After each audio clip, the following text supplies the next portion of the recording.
Yes, real premature babies were displayed behind glass at World's Fairs, and paying crowds lined up to watch them breathe. At the 1904 St. Louis Exposition, the infant incubator concession drew huge summertime queues at 25 cents a head. By Coney Island, one showman kept the exhibit running for nearly 40 years, saving an estimated 500 infants. But who was this man? And where exactly did all these tiny patients come from?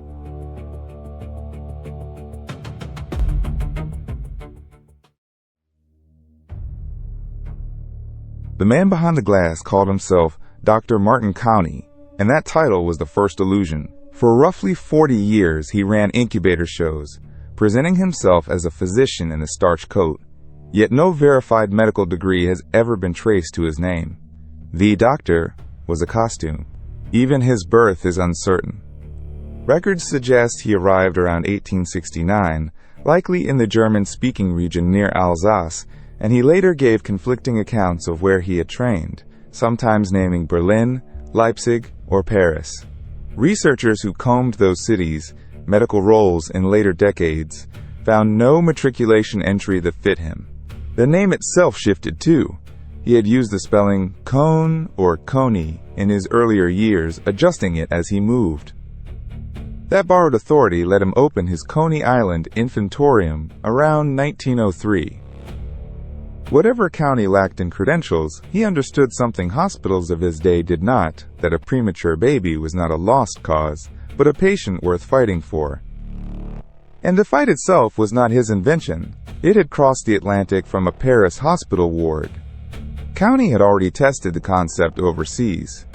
In 1896, he mounted a Kinderbrutenstalt, literally a child hatchery, at the Berlin Exposition, borrowing infants from the Charité Hospital, and he brought a similar display to the Victorian-era exhibition at Earl's Court in London in 1897.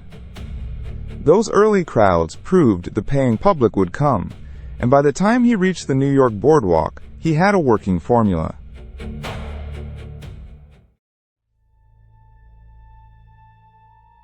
That ward belonged to a French obstetrician named Stéphane Tarnier, the reason the whole spectacle existed at all. Around 1880, at the Paris Maternité, Tarnier introduced the infant incubator, a warmed enclosure that did for a newborn what its mother's body no longer could. He had reportedly been inspired by the heated boxes used to hatch poultry at a zoo, and turned that idea toward human life. The device he commissioned from Odile Martin, a keeper at the Paris Jardin d'Acclimatation, held its warmth using tanks of hot water and admitted air through a filtered vent. Records from the maternity indicate that within a few years of its introduction, deaths among infants weighing under about 2,000 grams fell sharply on Tarnier's wards, a reduction some accounts placed at nearly half. What Tarnier began, a colleague named Pierre Boudin refined into a philosophy. Boudin promoted the careful feeding, warming, and monitoring of fragile newborns, and mentored the movement that would spread the technology beyond France. In the Paris wards, the incubators cut premature mortality dramatically, saving babies who would otherwise have been allowed to die. In 1900, Boudin published Les Nourrissons, a landmark text that laid out feeding schedules, weight charts, and hygiene rules for what he called the weakling newborn, and it was translated into English in 1907 as the nursling. Boudin also grasped a danger the sideshows never solved. He warned that separating mothers from their premature infants could sever the bond and leave families unwilling to reclaim them. It was through Boudin's circle that the incubator first became a public show rather than a private treatment. County learned the method within this European tradition, then did the unthinkable. He put the incubators on a stage. And to keep those stages running, he needed a steady supply of the smallest, most endangered patients he could find. The machines he installed at Coney Island were not crude boxes.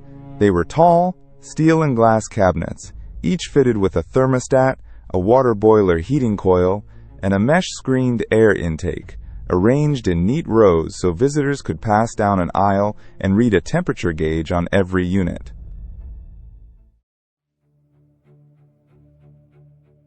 Where those patients came from surprises people most, because the answer is not orphanages or purchased infants. The babies belonged to families, desperate parents who had run out of options.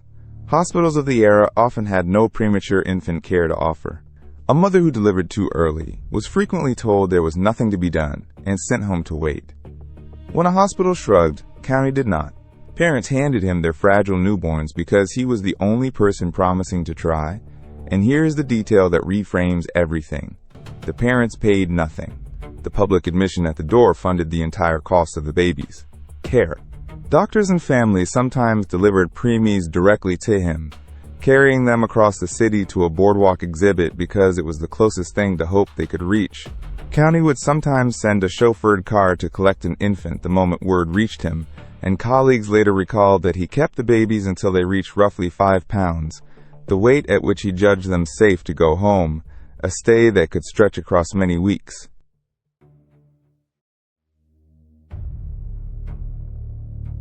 That arrangement should have made County a hero of medicine. Instead, it made him a scandal, because the medical establishment recoiled from the spectacle. The incubator babies were shown at Coney Island alongside carnival attractions, the fire eaters, the freak shows, the barkers. Serious science, they insisted, did not belong on a Midway. At Luna Park and Dreamland, his exhibit shared the boardwalk with the human cannonball and the wild animal axe, and barkers out front called the passers-by with the same pitch used for any other show: "Don't pass the babies by." Their disgust ran deeper into their beliefs about the babies themselves. Many physicians of the early 1900s dismissed premature infants as weaklings too frail to be worth saving. Neonatal care was not a hospital specialty. There were no dedicated wards, no protocols, no trained teams, only the assumption that nature had already made its decision. So the men with the diplomas looked away, and the man without one kept the lights on. To survive as a business and keep saving lives, County did the one thing that horrified his critics most. He turned survival itself into spectacle. He advertised the babies and invited the public to watch them grow stronger week by week, betting that curiosity would pay for care that no institution would fund. To sharpen the drama, he was said to dress the tiniest infants in oversized garments and slip a full-grown nurse's ring over a baby's whole hand, so a visitor could grasp at a glance just how small the patient really was.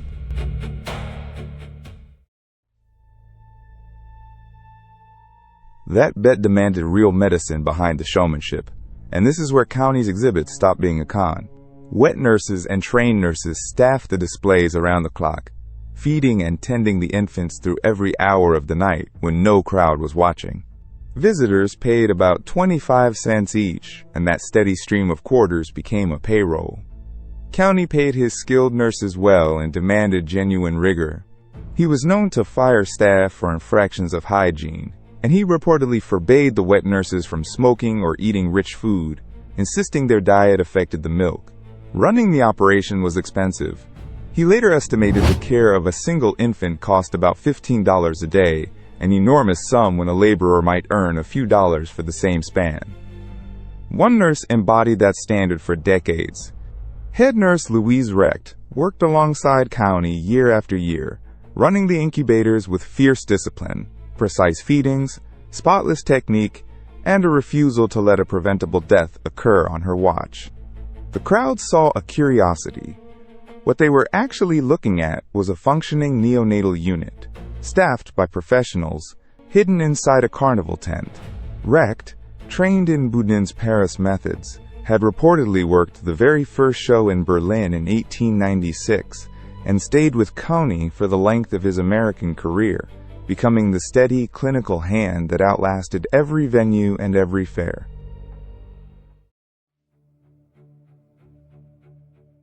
That hidden unit faced its darkest test in 1911, when the danger came not from disease, but from fire.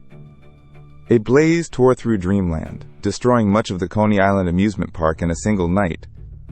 The flames swept through the very grounds where the incubators sat, threatening to consume the fragile lives the show existed to protect. The fire broke out before dawn on May 27, 1911. when an accident in the Hell Gate ride ignited hot tar, and within hours it had leveled nearly the entire park. A spectacle so vast that watching crowds gathered on the beach as the towers burned. In the chaos, the exhibit's true purpose revealed itself. The incubator infants were reportedly carried out to safety, lifted from their warmed boxes, and rushed through the smoke by the people paid to guard them. It would have been easy to lose them all.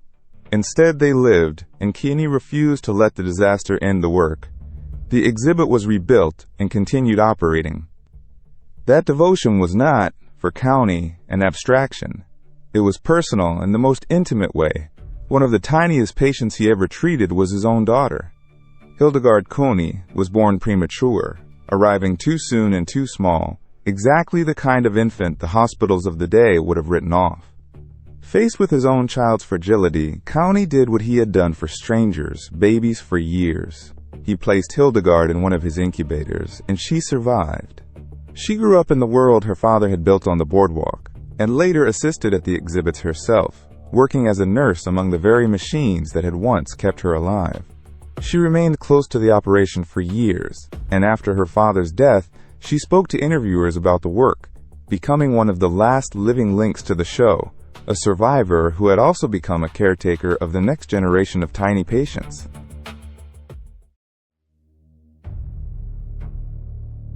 With his daughter as living evidence and decades of survivors behind him, County reached the peak of his career when America came looking. At the 1933 to 1934 Chicago Century of Progress, the World's Fair meant to celebrate modern science, he set up his incubator exhibit once more. In a fair full of gleaming pavilions promising the future, the baby show became one of the biggest attractions of all. He worked the Chicago Fair in partnership with a local physician, and reports from the exposition described more than 5,000 premature infants cared for across the run of the show, drawing coverage in the city papers that treated the babies as marvels rather than curiosities. That popularity carried an irony no one could miss. County's exhibit reportedly drew larger crowds than many of the official science displays surrounding it. People filed past the machines of industry to watch a 2-pound baby fight for life, and the numbers backed the fascination. Survival rates at his exhibits were said to reach around 85%, a figure that shamed the hospitals still calling these infants hopeless. He carried the same exhibit to other fairs in the same years, including the 1939 New York World's Fair at Flushing Meadows, where he set up a Living Infants in Incubators concession within sight of the Trilon and Perisphere that symbolized the world of tomorrow. 85% was a statistic that finally forced the medical world to stop looking away. As the results became impossible to ignore, hospitals began to do the very thing they had mocked. In 1939, Cornell's New York Hospital opened a premature infant station, a dedicated place, inside a respected institution, for exactly the babies County had been saving on a Midway for a generation. The Chicago pediatrician Julius Hess, often called the father of American neonatology, had by then published his 1922 textbook, Premature and Congenitally Diseased Infants, and openly acknowledged what he had learned from County's exhibits, and the two men worked side by side at the Century of Progress Fair. Once one great hospital moved, others followed. Hospitals began building neonatal facilities of their own through the 1940s, absorbing the work into legitimate medicine. The incubator was no longer a carnival curiosity. It was becoming standard equipment, and that success carried a quiet cruelty. Because the more hospitals embraced his cause, the less the world needed his show. Made obsolete by his own victory, County closed the exhibit at Coney Island in 1943. The boardwalk fell quiet, where the Barkers had once called crowds to watch babies breathe. He had spent 40 years proving that premature infants could be saved, and now that everyone believed him, there was no reason left to charge admission. The mission had won, and the missionary was no longer required.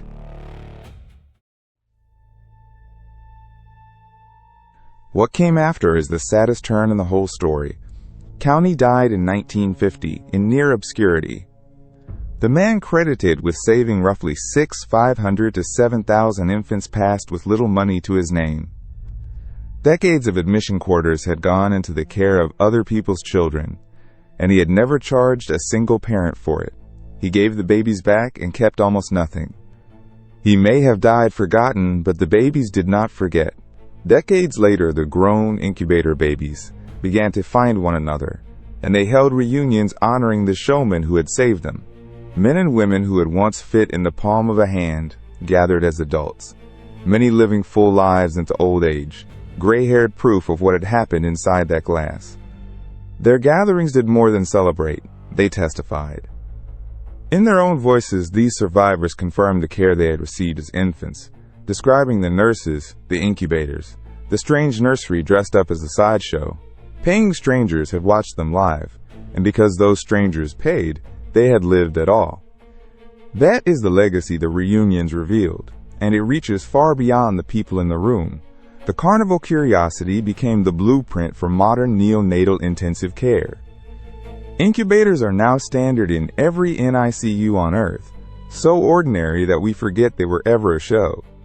County's methods, the constant warmth, the skilled round-the-clock nursing, the refusal to give up on the smallest patient, anticipated the neonatal protocols that came after him.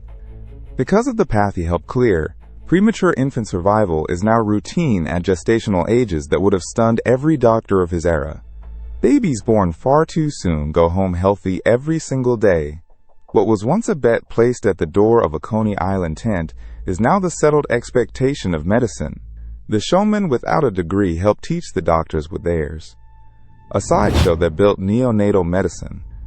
Martin Cunningham was not a doctor, and yet he was right when nearly everyone with the title was wrong. He turned a crowd's curiosity into a lifeline, charged the desperate parents nothing, and handed the world a lesson it took decades to accept. The next time you pass a hospital nursery, remember it began on a boardwalk. If this story moved you, follow along for more forgotten history worth remembering.